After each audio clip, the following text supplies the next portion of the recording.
Врв на цинизмот или потврда на незнаењето.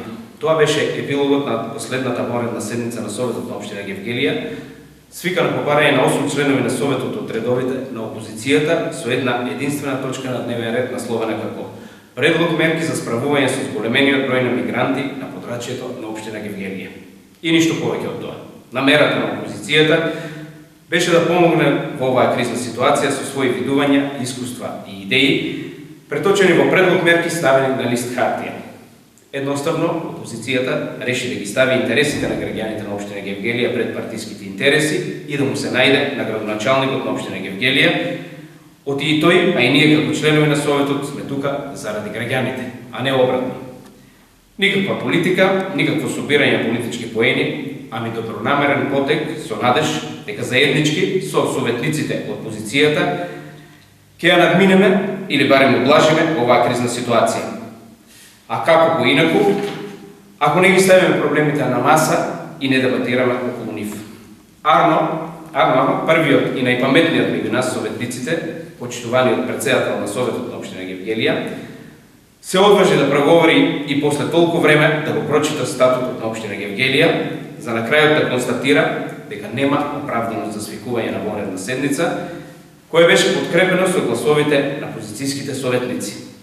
Нема оправданост, нема криза. Се е розвало во градот Гевгелија, ама сепак почитуваниот претседател на Советот би требало да ги чита службените вестници на Република Македонија, или ако не му се чита, да дозволеше барем подносителите на барањето за воредна седница да дадат кратко образложение, оти тоа барање за воредна седница за криза, која ја нема, беше базирано на, цитирам, одлука за постоење на кризна состојба заради зголемен обем на влез и транзитирање на мигранти низ територијата на Република Македонија, со која се утврдува кризна состојба на дел од Република Македонија и тоа на териториите на јужната и северната граница, поради зголем обем на мигранти, со што се загрозува безбедноста, здравјето и имотот на населението. Одлука, подпишена од премиерот лично, а председателот на Совет може да си ја прочита во службен вестник на Република Македонија број 141 од 20 август 2015 година. Токму поради тоа, опозицијата подготви неколку предлог мерки, за кои се надеваме дека ќе бидат дополнети со уште предлог мерки од позицијата и заеднички преточени во заклучоци со кои ќе дадовме собствен придонес во справување со мигрантската криза која допрва ни предстои. Тие предлог мерки се следниве: отворање на транзитен центар вон градот, по кој ќе се врши евиденција и регистрација подготовка за транспорт и транспорт за мигрантите.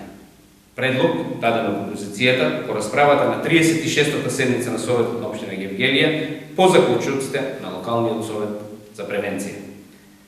Обезбедување на нормални услови за престој на мигрантите во транзитниот центар.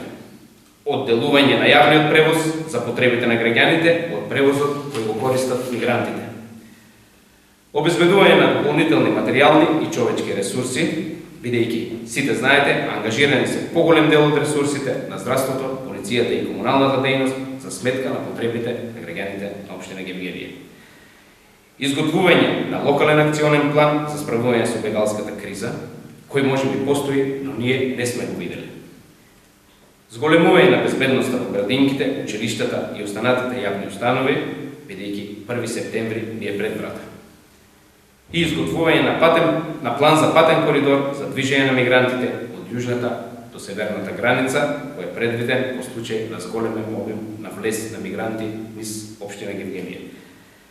Се надевам дека некои ќе го разберат значењето на зборот приоритет, ќе ја надминеме ксенофобијата која владее и ќе почнеме проблемите на граѓаните на општина Гевгелија да ги решаваме. Оти тоа е наша обврска. Ви благодарам.